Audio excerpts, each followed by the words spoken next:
The palace was silent, but it was not calm. Bright silver lights shone over the great hall. Tall blue banners hung from the high walls.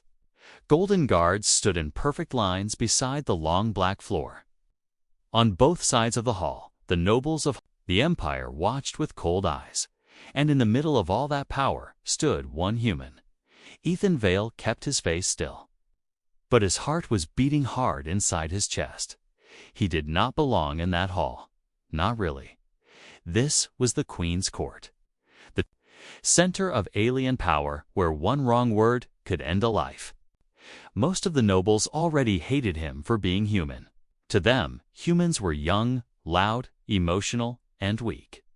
They believed a human had no place near the throne. But Ethan had not come to earn their respect. He had come to save the Queen. Hidden inside his sleeve was a small data chip. On it was a message he had found only 1 hour earlier. It was not a rumor. It was not a guess. It was a direct signal sent from inside the palace to an enemy fleet waiting beyond the outer moons. The message was short. The Queen dies tonight. Ethan had read it 3 times before he believed it. Then he had run straight to the palace. Now he stood at the edge of the royal floor, surrounded by people who would gladly watch him fail. He wanted to shout the warning across the room. He wanted to tell the guards. He wanted to demand that someone lock every door. But he could not do that if the traitor was in this hall. And Ethan was sure the traitor was then one loud warning. Would only make the killer move faster. He needed to tell the Queen quietly. Only the Queen at the far end of the hall. The royal doors opened. Every person in the court lowered their head.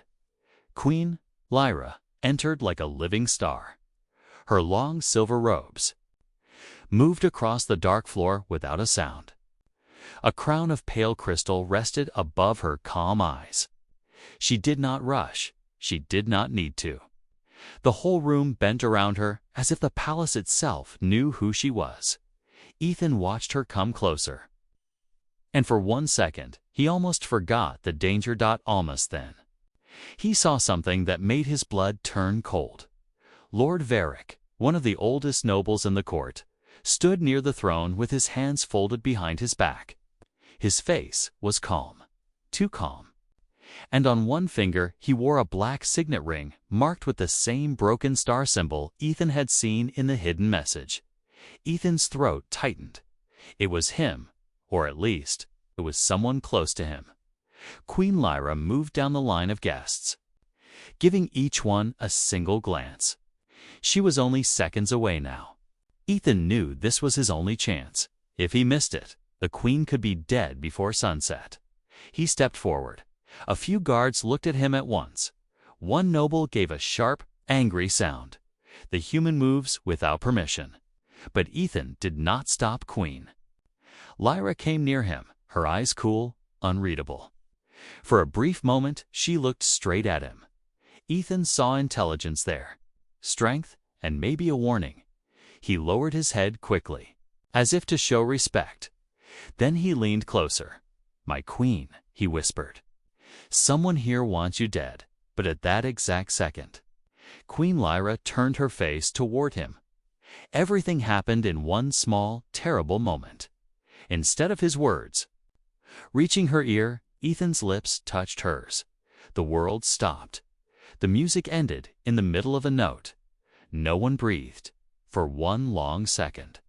The great hall became as still as stone. Then chaos exploded. Guards rushed forward and pulled weapons. "Free!" Nobles cried out in shock. Some stepped back as if they had seen an attack. Others looked almost pleased, as if the human had just destroyed himself with one mistake. Ethan moved back at once, horror on his face. He had not meant to do that. Not at all. He opened his mouth to speak. But 3 royal guards were already around him, blades aimed at his throat. "On your knees." One shouted. Another guard grabbed his arm hard enough to hurt. Across the hall, angry voices rose like fire. He touched the Queen. He insulted the throne. Kill the human now. Lord Varric did not shout. He only watched. And that was what frightened Ethan most. Queen Lyra had still not spoken. She stood very still in the center of the storm. Her eyes rested on Ethan, and her face showed nothing. No anger, no fear, no shame, only thought. Ethan forced himself to speak, even with a blade near his neck. "My queen," he said, breathing hard, "please listen. It was an accident. There is a traitor in this hall. You are in danger." No one cared. The guards pushed him lower. The nobles were hungry now. They wanted blood. They wanted the human punished before he could say another word. Then Queen Lyra slowly raised one hand. The hall fell silent again. Even the guards froze. Her voice was soft, but it reached every corner of the room. "No one will touch him." Nobles stared at her in disbelief. Lord Varric finally stepped forward. "Your Majesty, this human has dishonored." She did not even look at him. Her eyes stayed on Ethan. Then she said the words that shocked the palace more than the kiss itself. "If this human dies, I die with him. Take him to my private chamber." And in that instant, everyone in the hall understood one thing. The real danger had only just begun. The great hall was still in shock. When the guards took Ethan away, no one spoke to him. No one needed to. The looks on their faces said enough. Some were angry. Some were confused. Some looked almost afraid. The human who had kissed the queen by mistake was not being dragged to a prison cell. He was being taken to her private chamber. That alone was enough to shake the whole palace. Ethan walked between 4 royal guards as they moved through long silver halls and high black doors. Every step felt heavy. He could still feel the cold eyes of the nobles behind him. He could still hear the silence after that one terrible mistake. But that was not what troubled him most. The message troubled him. The queen dies tonight. He had no time to think about shame. No time to think about punishment. If the killer was already inside the palace, then every second mattered. The guards stopped before a tall, curved door marked with the royal seal. One guard pressed his hand to the wall panel. The door opened without a sound. Ethan was pushed inside. The room was large but quiet. Soft blue lights glowed along the ceiling. A wide window showed the stars beyond the palace towers. There was no throne here, no court, no nobles. Only a round table, a few silver chairs, and the stillness of a place where truth could not hide for long. The guard stayed near the door. A moment later, Queen Lyra entered. She had changed nothing about her face. She still looked calm.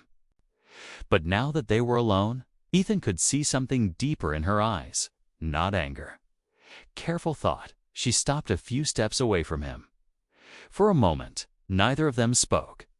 Then she said, very quietly, "Why did he take that risk?" Ethan looked up. He understood at once. She was not asking about the kiss. She was asking about the warning. "He believed your Majesty was in danger," Ethan said. One of the guards shifted at once. "Answer her directly." But the queen raised one finger, and the guard fell silent. Her eyes stayed on Ethan, then let him speak. Ethan took a slow breath. 1 hour before the ceremony, he intercepted a hidden signal from inside the palace. It was sent to an enemy fleet near the outer moons. The room changed, not with movement. With weight, the queen's face remained still, but the air itself seemed colder. "What did the signal say?" she asked. Ethan reached slowly into his sleeve. At once, 2 guards lifted their weapons. "It is only a data chip," Ethan said. "A proof." The queen gave a small nod. One guard stepped forward, took the chip, checked it, then placed it on the table. A blue light rose from the surface. A coded message appeared in the air between them. Most of it was broken military code, but one line was clear. The Queen dies tonight. No one in the room moved. The guard by the door looked shaken. The second guard looked ready to draw blood. Even now, no one knew who had sent it. Queen Lyra looked at the floating words for a long time. Then she asked, "Why bring this only to me? Why not to my generals? Why not to the palace security chief? Because?" The message came from inside royal channels, Ethan said. That meant someone close to the throne sent it. Maybe a guard, maybe a noble, maybe someone who gives orders to both. The Queen turned her eyes back to him, and yet he trusted me. He did not trust the room, Ethan said. Only the person the room was built for. For the first time, something small changed in her expression. Not a smile, but something close. Still, she did not lower her guard. "A message can be forged," she said. "A symbol can be copied. Fear can make a man believe lies. Why should I believe him?" Ethan had expected that question. He stepped closer to the table. Slowly and carefully. In the hall, he saw Lord Varek wearing a black ring with a broken star cut into it. One of the guards frowned. "That means nothing. It means more than a ring," Ethan said. The same mark was hidden in the signal header, and there is more. The message used an old royal route code. East Tower, below. Service line. That code was removed from military maps 12 years ago after the fire in the archive wing. Now even the guards looked surprised. That was not public information. The Queen's voice became quieter. How would a human signal officer know that? He served on recovery duty during the border repair missions, Ethan said. His team studied old palace systems after the last defense failure. He remembers details others forget. That answer stayed in the room. Queen Lyra walked to the window. Her hands were behind her back. Her reflection looked cold against the stars. Before she could speak again, the chamber door opened. A palace servant entered with a silver tray and a crystal cup. "Your Majesty," the servant said, bowing low, "your evening drink." One guard moved to take it, but the Queen raised a hand. By the time the poisoned servant was dragged away, the whole palace had changed. The news spread faster than fire. First, people whispered about the kiss, then they whispered about the poison, and soon everyone was asking the same question. Who wanted the Queen dead? But in the royal court, fear did not bring truth. It brought blame, and blame always moved toward the weakest person in the room. That person was Toi. An hour later, he stood once again inside the great hall. But now the room felt colder than before. The music was gone. The soft lights seemed dim. The nobles no longer looked shocked. Now they looked hungry. They wanted someone to punish. At the far end of the hall, Queen Lyra sat on the throne in complete silence. Her face was calm again, but it was a different kind of calm now. It was the calm of someone standing at the edge of war. Below her stood the high nobles, royal officers, and senior guards. Ethan was placed in the center of the floor with two guards beside him. Lord Varek stepped forward first. He bowed low to the Queen, then turned to the court. "This human arrived with a secret message," he said.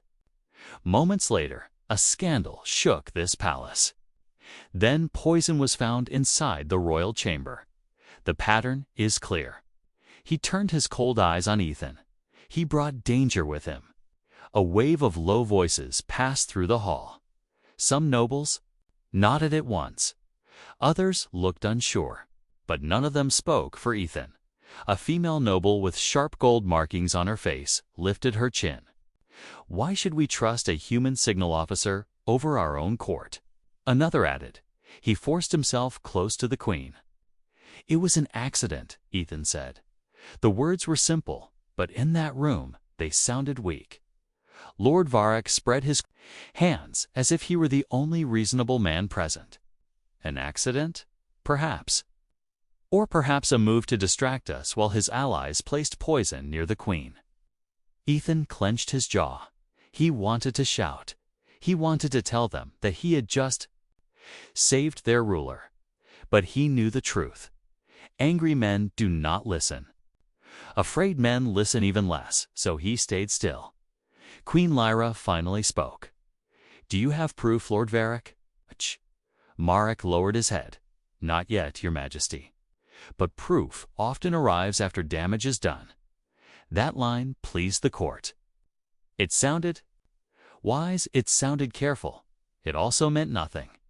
Ethan looked around the room. That was what humans did well.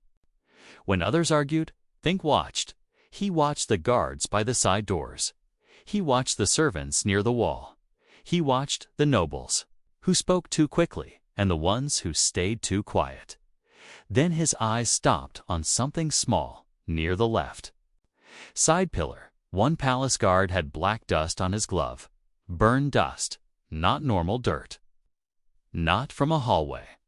It looked like the kind of fine dark ash left by old wiring or sealed doors forced open by heat tools. Ethan's eyes narrowed. Then he saw something else. At the foot of the throne steps lay a broken wax seal, crushed under someone's boot. It was half hidden in the shadows. On it was the mark of the Eastern Archive Wing. That made no sense. The Eastern Archive Wing had been closed for years after the old fire, so why was its seal here tonight, in the middle of a royal hearing? Ethan slowly raised his eyes again.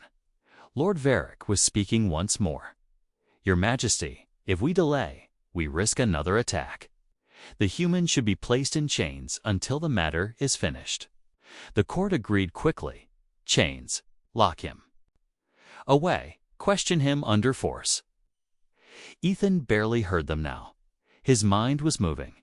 A hidden signal, an old root code, burned dust on a guard's glove, a broken seal from a closed wing. Someone was using forgotten parts of the palace, not just for messages, for movement. The poison had not come through the main kitchens. It had come from somewhere hidden. Queen Lyra looked down at Ethan. "You are very quiet." Ethan lifted his head. "He is not the only one being watched tonight," he said. The room grew still. Lord Varric gave a cold smile. Bold words from a man standing between two blades. Ethan ignored him. He pointed toward the left side of the hall. That guard. His glove. The guard looked down at once, too fast. Now others noticed the black dust too. Lord Varric frowned. "This is nonsense." "No," Ethan said. "The old East Wing was sealed after the fire, but someone opened part of it again. The message I found used an old root code from that side of the palace. And now there is ash in this room and a broken archive seal near the throne." A low murmur spread through the hall. The Queen's eyes sharpened. Ethan took one slow step forward. "The killer is not just hiding in the court," he said. "He is using the dead parts of the palace. Old halls, old service paths, hidden lines no one checks anymore." The guard with the black dust suddenly turned and ran at once. The hall exploded into motion. "Stop him." Guards rushed after him. Nobles shouted and moved back. The running guard slammed through a side door and vanished into the dark passage beyond. For 1 second, every eye in the hall followed the chase. Every eye except Ethan's. He was watching. Lord Varric, and he saw it. Not fear, not surprise. Anger, small, sharp, real. Varric had not expected the guard to run. That meant only one thing. The man knew more than he should. Queen Lyra rose from the throne. The whole hall fell silent. Her voice cut through the air like steel. "Seal every lower corridor. Search the East Wing. No one leaves the palace." Then she looked directly at Ethan. Her expression gave nothing away, but her words carried the weight of life and death. "Find the traitor before sunrise, or die at sunrise."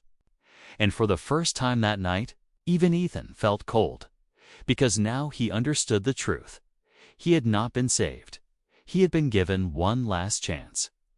After the trial, the palace did not sleep. Guards ran through the halls.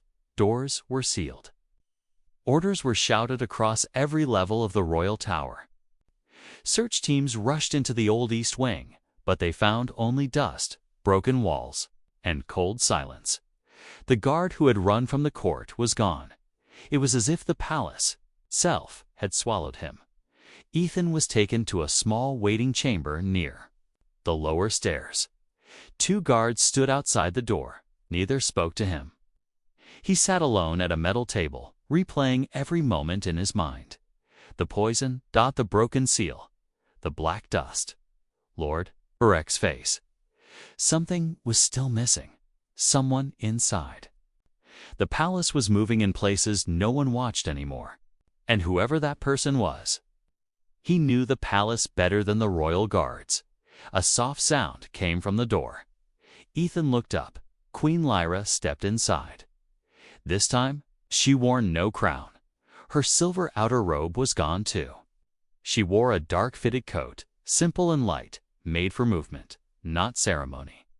It made her look less like a ruler and more like someone ready for war. The guards outside stayed where they were. She had come alone. Ethan stood at once. "Sit," she said. He remained standing. "Did they find the runner?" "No," she said. "Which means you were right. There are paths in this palace my own guards do not know." She looked at him for a moment, measuring him again.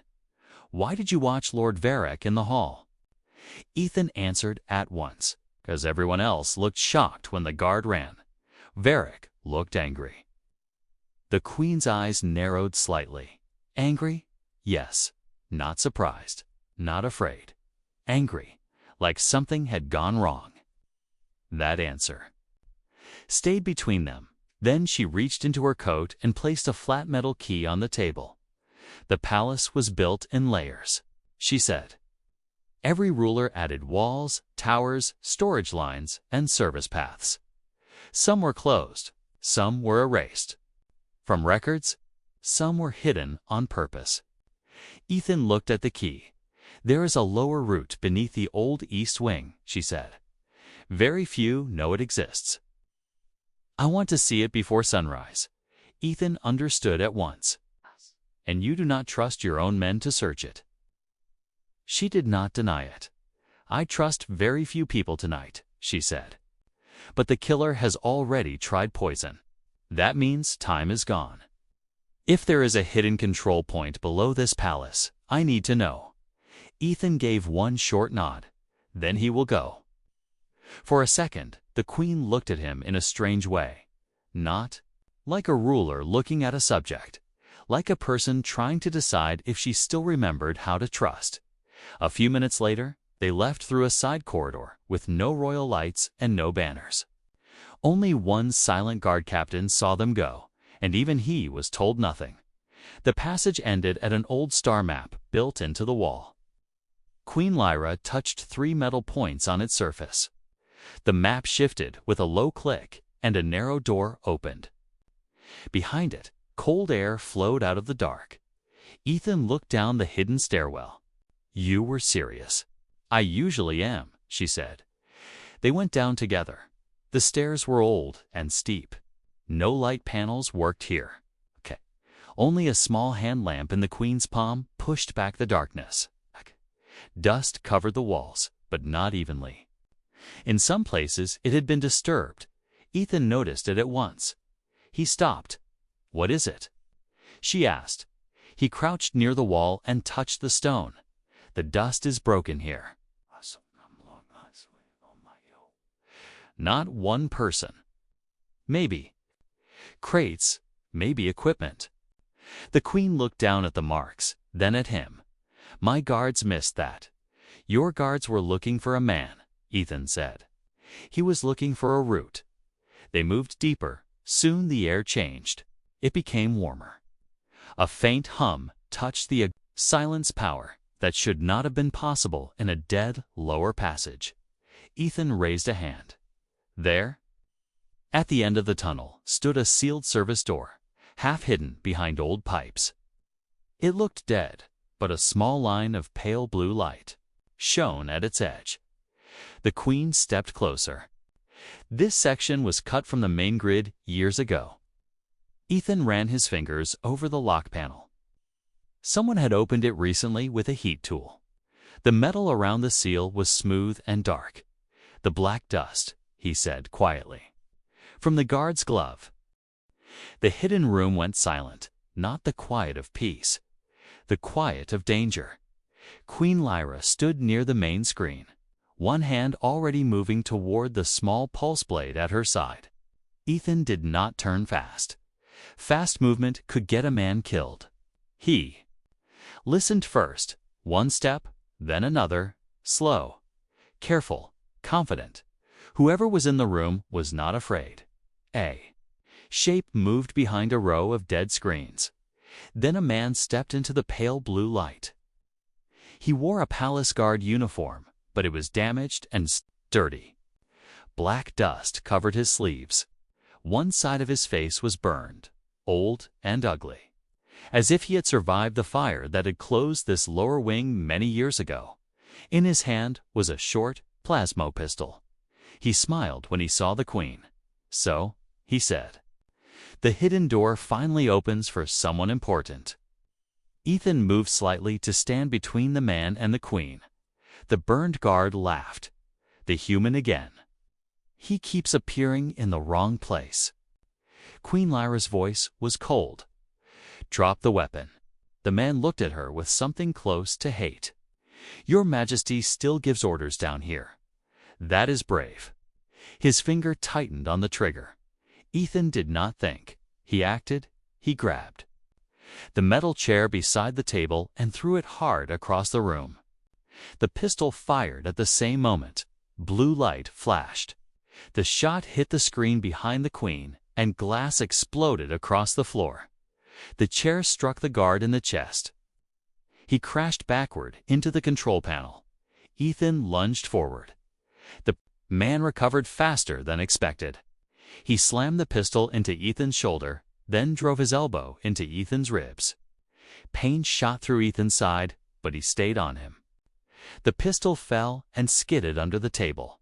The guard reached for a knife.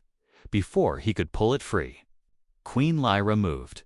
She crossed the room in one clean step and struck his wrist with the pulse blade handle. The knife dropped. Ethan hit the man low, driving him into the wall. The burned guard tried to shout, but Queen Lyra pressed the blade edge to his throat. "Speak," she said. The man laughed again, even with steel at his neck. "You are too late." Then he bit down hard. A small poison capsule broke between his teeth. Ethan grabbed him at once, but it was useless. Dark foam touched the man's lips. His body shook once, then went still. For 1 second, neither Ethan nor the Queen moved. Then Ethan swore under his breath. He was ready to die. He was ready to protect someone, Queen Lyra said. She looked at the dead guard, then at the active screens.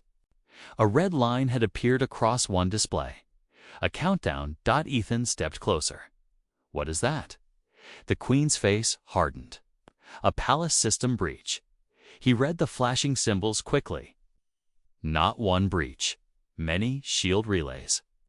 Door controls. Guard channel lines. Someone was attacking the palace from inside. A loud metal sound hit the hidden door behind them. Then another. People were trying to force it open. Ethan looked around the room. There has to be another exit. The Queen moved to the far wall and pressed her hand against an old panel hidden behind hanging cables. Nothing happened. "It was manual before the redesign," she said.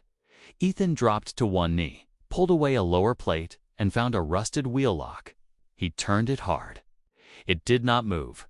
The pounding on the door grew louder. Voices echoed from the other side. Not royal guards, too. Rough. Too eager. Ethan braced both hands on the wheel and forced it again. Metal screamed. The lock gave. A narrow side hatch slid open. "Go," he said. The Queen did not argue. They moved into a tight service tunnel just as the main door crashed open. Behind them, shouts filled the hidden room. A shot flashed through the opening, striking sparks off the tunnel wall. They ran. The tunnel was low and hot. Old pipes lined both sides. Steam hissed from broken valves. Somewhere above them, alarms began to cry through the palace. Queen Lyra looked ahead. "This route leads near the royal hall." "Good," Ethan said. "If the palace systems are failing, the court is in danger too." They reached a ladder shaft. Ethan climbed first, forced open the hatch above, and pulled himself into a dark storage chamber behind the great hall.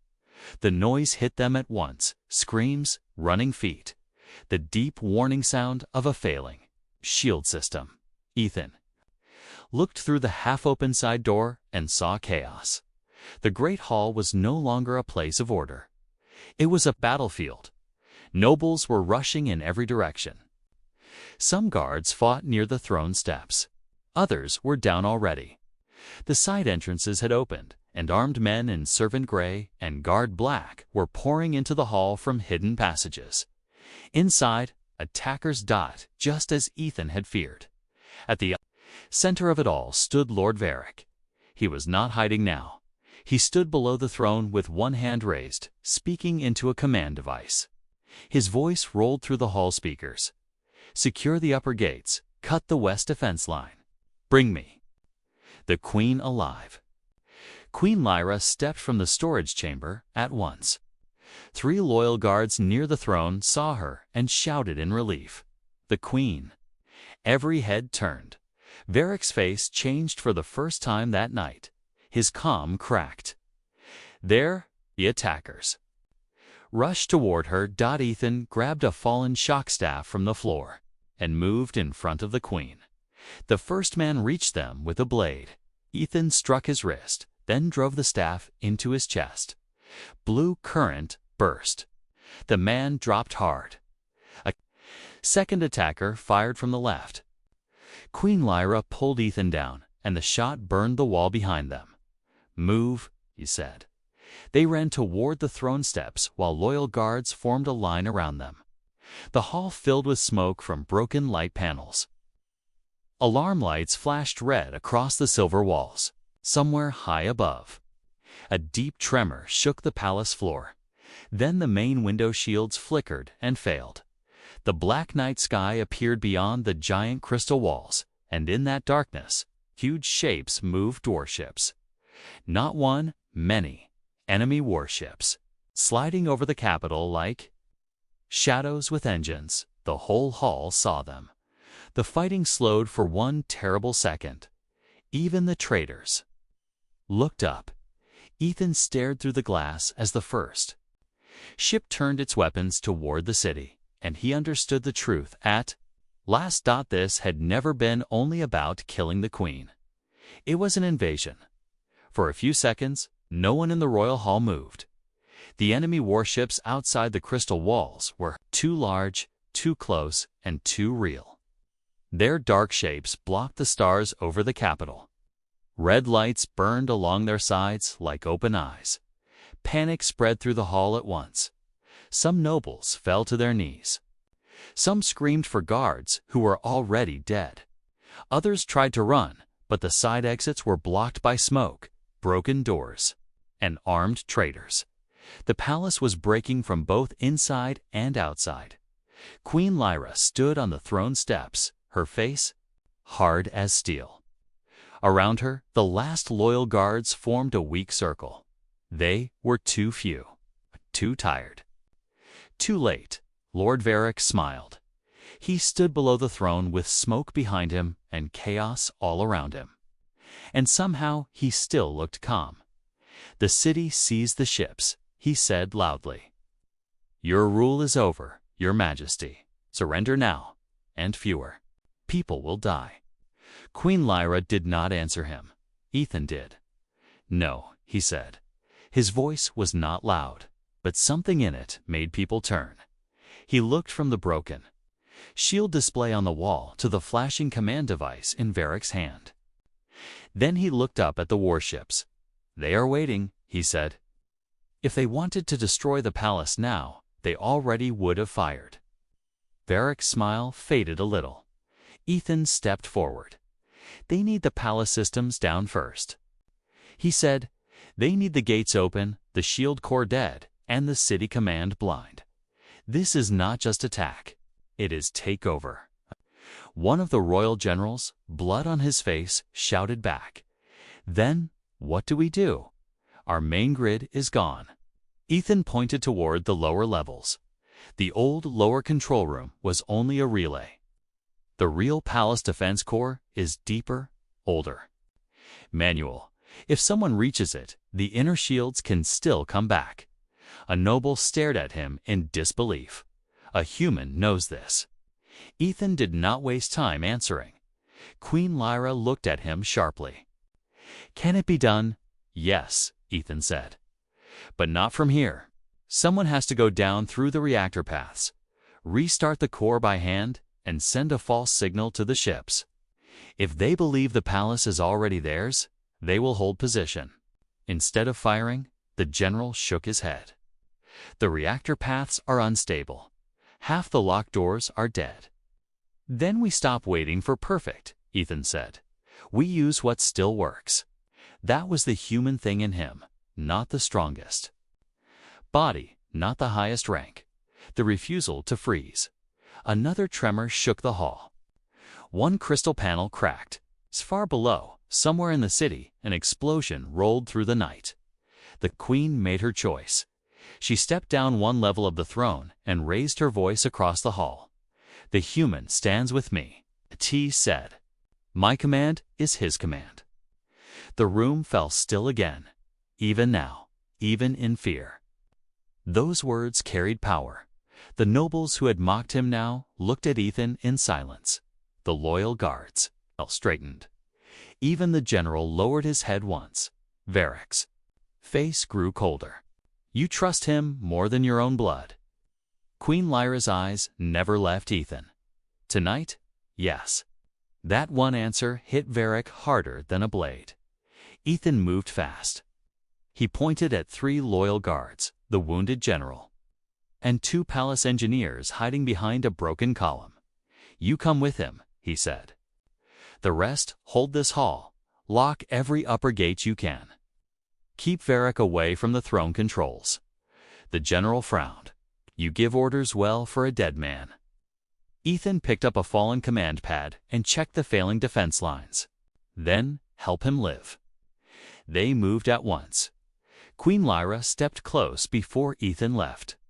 Her voice dropped low so only he could hear. "If you fail, the capital falls." He gave one short nod. The blue light from the defense core burned under Ethan's feet. He stood on the narrow rail above the open shaft, one hand holding the live cable, the other gripping the metal support as the whole chamber shook around him. Lord Varric's voice still echoed in his ear. "If the queen dies too soon, all of this becomes useless." Now Ethan understood everything. Varric did not want only the throne. He wanted access. Only the queen could open the final royal command system. Only her handprint. Her voice and her living signal could unlock the capital's deep defense network. If Varric controlled her, he could open the city from the inside and hand the empire to the enemy fleet. That was why she had to stay alive. Ethan looked down into the bright energy below him and forced himself to move. He clipped the second cable. Into place, the chamber exploded with sparks. The engineers below shouted, "Power rising. Core link is coming back." Ethan pulled the last line across the broken relay, locked it in, and jumped back just as the full current hit. The 3 giant ring generators came alive together. Blue energy ran through the chamber walls. The dead screens lit up one by one. The palace defense core had returned. The general below looked up in disbelief. He did it. Ethan did not waste. 1 second, he dropped from the rail, hit the floor hard. grabbed the nearest command panel and began entering the false signal route. The engineer stared. "What are you sending?" "The message Varric promised them," Ethan said. "That the palace is open." The engineer looked confused. "But it is not open. That is why it will work." He sent the signal. Far above them, the enemy ships. "Change formation at once." Believing the palace shields were dead, they moved lower over the capital. They came into attack position exactly where Ethan wanted them. He slammed his hand down on the restored defense line. The palace answered across the roof towers. Hidden shield guns rose from their sealed housings. Bright lines of energy tore through. The sky, the first enemy ship took a direct hit across its lower side. Fire burst from its engines. A second ship tried to turn away, but the inner city shield came up beneath it like a wall of light. The trap had closed. The general gave a wild laugh. The human tricked them. Ethan was already moving toward the exit. The queen is still. With Varric, Iran. By the time he reached the royal hall again, the battle had changed. Smoke still filled the room, but now the loyal guards were pushing forward. The return of the palace defense system had broken the traitors' hope. Some were already dropping their weapons, but at the center of the hall, the danger remained. Lord Varric stood on the throne platform with one arm locked around Queen Lyra. In his other hand was a thin command blade pressed near her side. Before him, the royal throne had opened, revealing a hidden control panel of white light. The final command. System Varric looked down at the court like a man already wearing a crown. "One order from her," he said, "and the city gates open. One touch, and the last defense line belongs to me." Queen Lyra stood straight, even with a blade against her. Her face showed no fear. Then Ethan stepped into the center of the hall. "It will never belong to him," he said. Every eye turned. Varric's expression darkened. "You again." Ethan lifted the royal command seal he had taken from the hidden room below. This was in the lower control room. "Your room, your signal line, your plan." Murmurs spread through the hall. The surviving nobles stared at Varric. In shock, Ethan took another step. He used the enemy fleet. He used palace guards. He used poison. And he wanted the court to believe the human had shamed the queen. Varric's voice turned sharp. The kiss did shame her. But Queen Lyra spoke before Ethan could. "No," she said. "Your betrayal did." The room went still. Varric's grip tightened. "You should have let the court turn on him. Instead, you stood with him, and that," Ethan said, "is why you lost." Varric looked at him with pure hate now. Then he moved. He pushed the queen aside and fired a small pulse shot from his wrist unit. Ethan dropped low. The shot missed him and struck the throne. Ethan rolled, grabbed a fallen spear from the floor, and came up fast. Varric was larger and stronger, but Ethan did not meet strength with strength. He moved to the side, struck the wrist unit, and broke it against the stair rail. Varric swung the command blade. Ethan took the cut along his arm, stepped in close, and drove the spear shaft into Varric's throat, not the blade. The shaft, hard enough to break breath. Not life. Varric staggered. That was all the loyal guards needed. They rushed the platform and dragged him. Down the hall fell silent. Not one noble spoke. Not one guard moved. Queen Lyra walked slowly back to the center of the throne platform. Then she turned and looked at Ethan, the human who had been hated, accused, and almost killed before saving the palace, the city, and her life. She raised her voice so all could hear. Tonight, this human stood when others fell. He saw what others ignored. He chose loyalty when betrayal filled this hall. Then she stepped down until she stood only one breath away from him. The whole palace remembered the first kiss, the accident, the silence. This time, there was no mistake. Queen Lyra placed one hand gently on his face and kissed him before the full court. No one shouted, no one dared. The hall stayed silent again, but now it was not fear. It was awe when she finally stepped back. Her eyes stayed on his. "The first kiss was an accident," she said softly. Then, for all the palace to hear, she added, "The second was my choice." And from that night on, no one in the empire ever called humans weak again.